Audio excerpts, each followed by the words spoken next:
Hi there, I'm Keith. This is my channel, Attack from Down Under. Welcome to my video today. Today's video is I'm going to do two contest entries.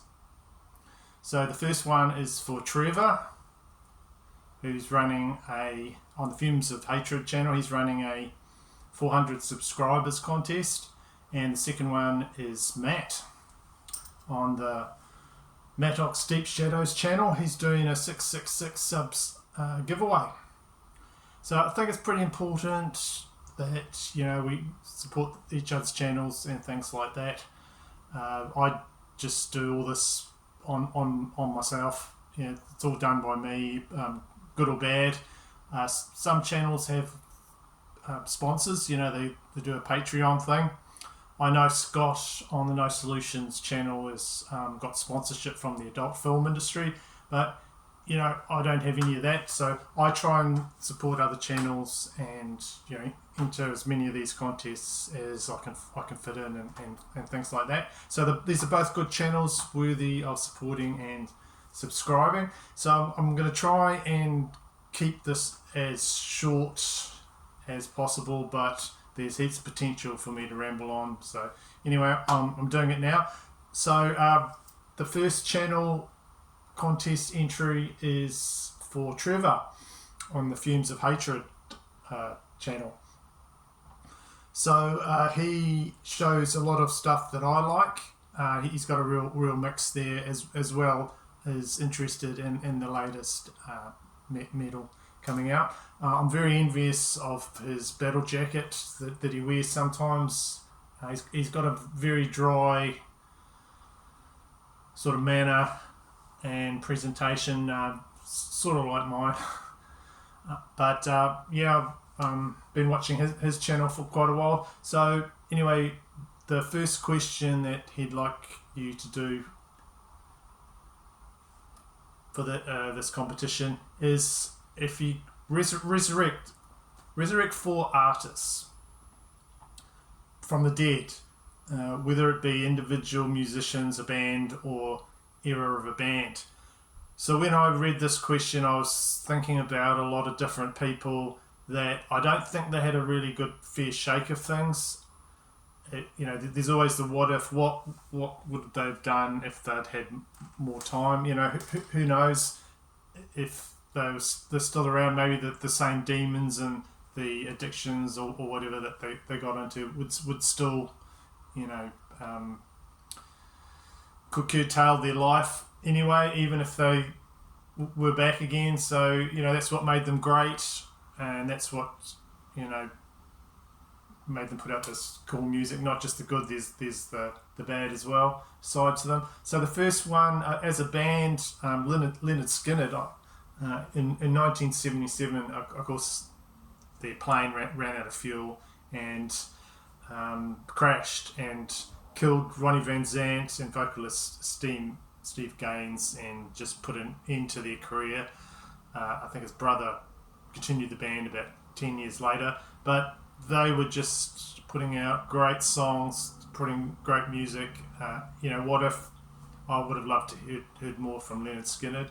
Another one is I'd like to resurrect and is John Bonham, the drummer of Led Zeppelin. He died in 1980.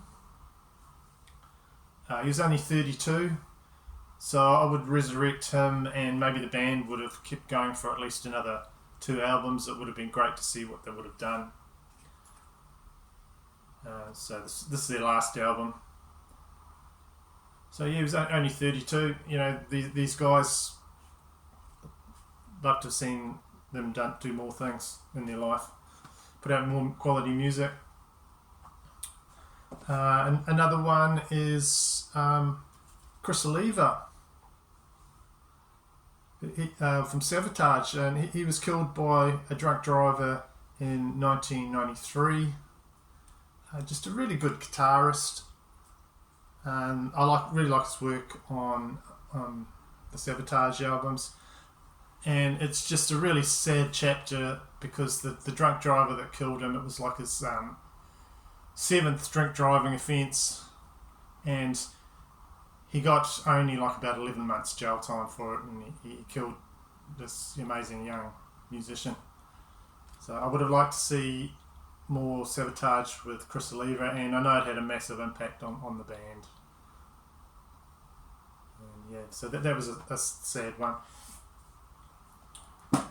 Another one is Phil Lynott. He died in '86. He died young as well, only 36. So I would have liked to resurrect him. Just one of the greatest front men and musicians. That's Phil Lynott of Thin Lizzy. This is a great album, live album too, by the way. And there it is. So yeah, sad to see some of these guys go, but those are the ones that I'd bring back. You know, for how long, don't know, but you know, what if?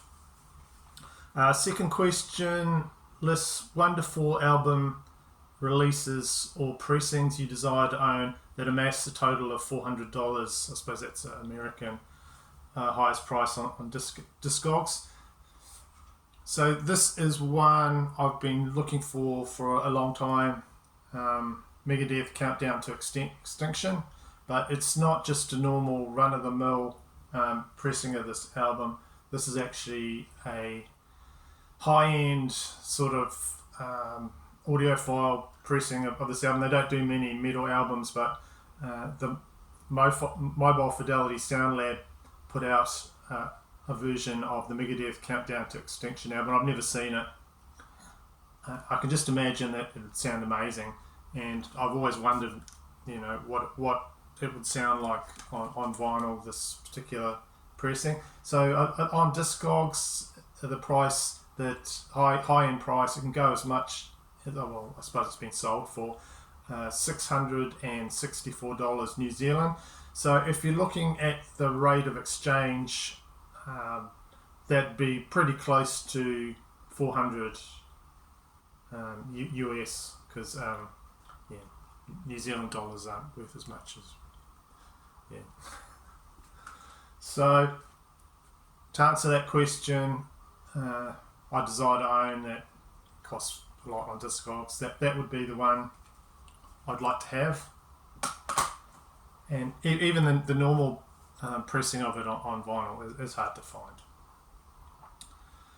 So question number 3. Gee, I'm pounding through these questions.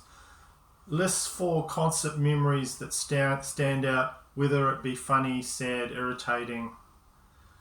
So I've got lots of them, but just tell you the ones that came immediately to hand. I went to see Guns N' Roses, who were okay. They did a pretty good show. But the supporting act was Wolfmother, Australian band. So I really like Wolfmother, and the front man of here is Andrew Stockdale. So they'd broken up at the time, this band, but they just got together because they were offered the supporting slot with Guns N' Roses, and Guns N' Roses did a tour of New Zealand. I think they played a couple of dates in New Zealand. So these guys I thought were really good on the day. And one cool concert memory was we were taking a flight back to domestic flight back to where we live, and just in the transit lounge, all the guys, the members of Wolfmother, were in there. So you could go up and talk to them and say, hey, you know, good show, and that they weren't travelling anything fancy. They were just waiting for their flight, I think, back to Australia. So, you know, I thought that was really cool. I didn't have long because I had to jump on a plane myself, but I just said, oh, those are those guys. So yeah, I just thought that was cool. You know, no sort of rock star pretensions. You could have just gone up and talked to these guys. So yeah, Wolfmother there. Second concert memory was I saw Alice Cooper in the 2000s over in Sydney. He did a show, and I'd heard about the whole performance where, you know, he gets out of guillotine and he's got an assistant, and they put in they do the whole thing where they chop off the assistant's head, but in this case he was shouting out, I'm gonna kill Britney Spears or something, and then he turns into, he does the whole Alice character thing. So I was thrilled to see that, and he just played all the songs that you wanted to hear, all the greatest hits, School's Out, Under My Wheels, a lot of those cool songs. So one concert memory was wanting to see that act there, and in that same bill was Paul Rodgers from Free and Bad Company, so that was cool as well. So another concert memory, you've always got to throw in a cringe-worthy one, and one that I still cringe to this day when I think of it. I got asked specifically if I would go to a concert with this girl. She's a friend, and for whatever reason I had time to kill, so of course started drinking. And I don't know how many I put away, but by the time she arrived to meet me and we got on the bus, I was off my head. I can't even remember too much about it, but she told me hours later all the things I was doing. Apparently I made it a nightmare for the people on the bus, shouting stuff and being stupid, and made the bus stop, and so I could get out and have a leak against a wall somewhere closer. But the whole bus could see the back of me, and it was like, I think everyone just wanted me to shut up. And then when I got to the concert, I just got evil eye the whole time. And I can't even remember what the band was. I think it was REM or something like that. I don't know. So yeah, that was one kind of embarrassing. But I think a lot of people have stories like that where they just took it too far. I was pretty young. Another concert memory that stands out would be my first experience early on going to a concert. I would have been about maybe 14, 15, somewhere around that age. And ZZ Top were coming to New Zealand to do a big concert, and really wanted to go see that. And so I told my mother about it, and she must have heard me or something, I don't know. But next thing you know, she bought tickets for me, her, my sister and my brother, who were even younger than I was. My sister would have been hardly in her teens. So it was a cool concert memory because my mum just took the whole family. Thanks Mum. Just an awesome thing when we were very young, and took us to see a massive big concert. Had a massive effect on me seeing a big live act on stage. And of course she did the mum thing where she had all the lunch packed and all the food packed, so she'd unpack that and she'd give it to us while us kids were sitting there, watching that. But yeah, that was really cool, and just makes me smile when I think of that. Thanks Mum. So I think that's got to be my 4. Yeah, 1, 2, 3, 4. Okay, next question, number 4. List 4 of the best bands you've seen live to the catalogue or performance. So it's got to be one of my favourite artists. I can't not mention it, and that is Bruce Springsteen, who brought the whole E Street Band show to Sydney Sports Stadium, and this was on the Rising Tour, which was like 2002 to 3, something like that. Quite an emotional performance at the there, but I'd never seen him before, so I was just so excited, and haven't seen him since. And during the performance, there's a massive power outage, everything blew out, and he just laughed and just looked around at Steve Van Zandt, the guitar, and they just carried on doing the show, some of the show acoustically. Then the power came on.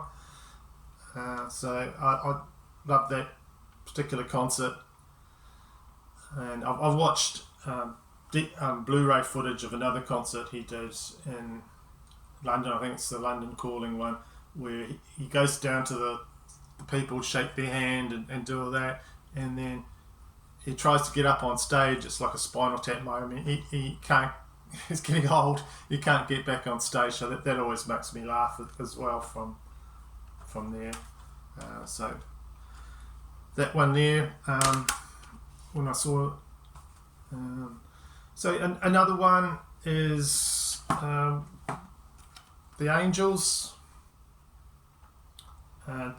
This band is from the same stable that AC/DC started with, and Rose Tattoo. So it's a Vanda Young production of Aussie rock. Twin rhythm guitar, just fantastic band to see live. I saw them in their Liveline tour in 1987. Some of the first gigs I went to. So these guys had been together like for 10 years plus, and there is some footage of this band doing massive concerts, and the singer Bernard Doc Neeson, he just does not stop. He is just amazing to watch, and just he's the best performer I think I've ever seen. Just his whole delivery, and you think the guy's crazy, some of the stuff he says. So I saw him at a little club that I used to go to, and basically you could just stand right at the stage and just watch this guy. So this was a major performer that drew heaps of crowds in Australia, but I was like about 2 steps away from him, and I could just watch this whole amazing act. Just imagine if you could see, I don't know, a group that in the younger days, maybe an AC/DC or something like that, at the peak of their performance, and you're right there seeing what later on becomes a stadium show, but you're right there. So that was definitely a huge, one of the best concerts I've been to. And I thought it was normal that bands did like 3 encores and things like that, because I hadn't been to very many shows. They did 3 encores, and just was a brilliant show. Just put everything into it. So that's my number 2. Check out that Angels, or known as Angel City in the US, or the Angels from Angel City. Another best band would be ZZ Top again.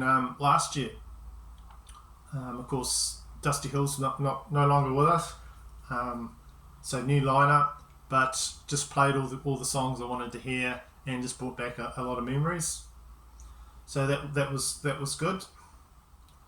And number 4, best bands I've seen live would be Foo Fighters. I saw this year mainly because they put on a good performance. I'm not massively into the Foo Fighters.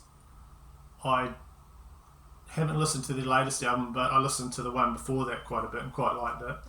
My son's a big Foo Fighters fan, so the whole family went, and it was just like a great experience, just because the whole family was there, and we're going, seeing this band live, so it was a lot of fun. And that's probably one of my best performances, going to see them with the whole band, my band. Okay, so next, that's it for Trevor. I hope you liked that one. Have a look at Trevor's channel. My next contest part is the 666 subs giveaway, and the bloke that runs this channel, his name is Matt. The channel is Maddox Deep Shadows, and Matt's an Aussie. He likes black metal, The Cure, thrash, gothic rock, grunge, a bit of a mixed bag at times, but we're all like that. And he sort of reminds me a bit of my sister-in-law's husband. He knows a lot about music and films and things, and when we meet up, he likes to stay up late, I stay up late, and we just talk about these things. So he just comes across as down-to-earth sort of guy. Newer channel, but just seems to be killing it with his videos and his personality. So what he wants to show is, number 1, share 6 artists' albums from 6 different parts of the world. So I'm going to do this. You just show an album and just name the country they're from. So for the first 3 or 4, I'm going to include albums that have 666 in their lyrics, just because that's what the contest is about. 666 subs. These at 666 subs. Of course, that's the number of the beast type thing. So first one I could think of is Ghost and Opus Eponymous. They're from Sweden. So they have a song on here called Death Now. So it's got a chorus of 666 on it, and the song Death Now is about having sex with Satan. So that ties in with the whole contest there. There's the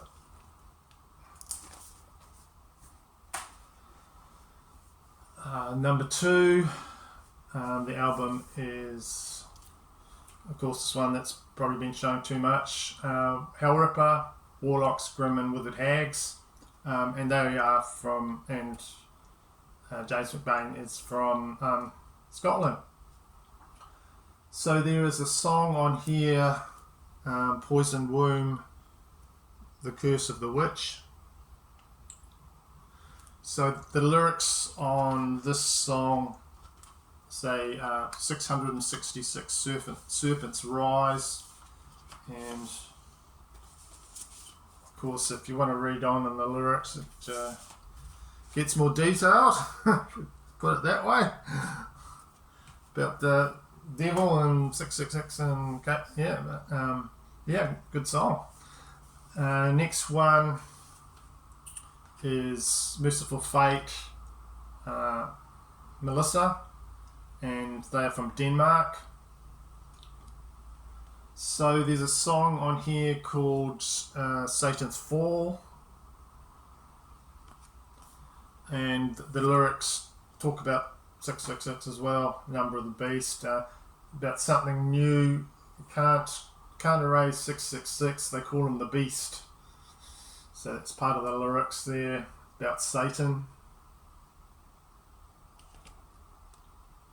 There we go. Satan's Fall. So next one we've got, and this is Goblin Cop, and they are from the US. So this is a project by Rob Crow, and on here here's Lord Phalus. And yeah, that's got Evil Dead overtones. It's called Necronomicon Donkey Kong Macon. And what do we got? There he is there, Lord Phallus. So Matt, just put down your VB or your 12%er for a minute and just look at those lyrics. You know, see, look closer, no, closer. You'll see in there, of course, 666. So that's Goblin Cop. Next one to show is Bullet Belt, and this is 9 Centuries. This is from New Zealand. Band there. Black metal.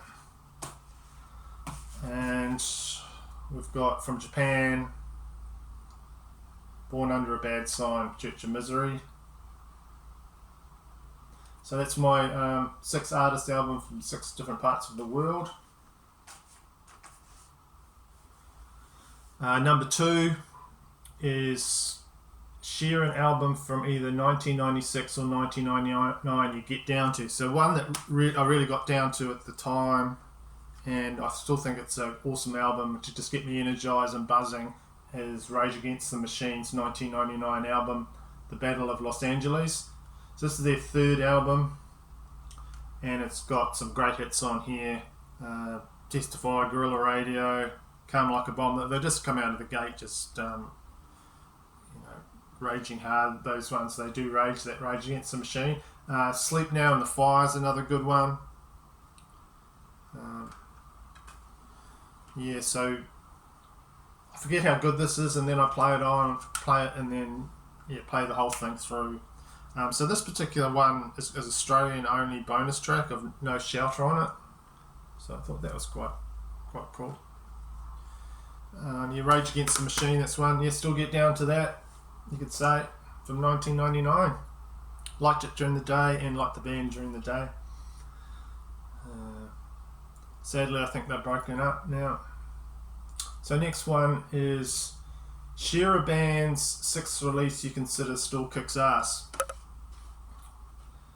So that would be Physical Graffiti, Led Zeppelin double album, and came out in 1975 with Eastern Rock, Lot from Kashmir, and Blues Rock and the Light. But I could say that, but my answer is The Cure, The Head on the Door. So this came out in 1985. So I've been listening to this before I started getting ready to do this video, and it's got some really good tracks on it. It's got In Between Days, Close to Me is one I like as well.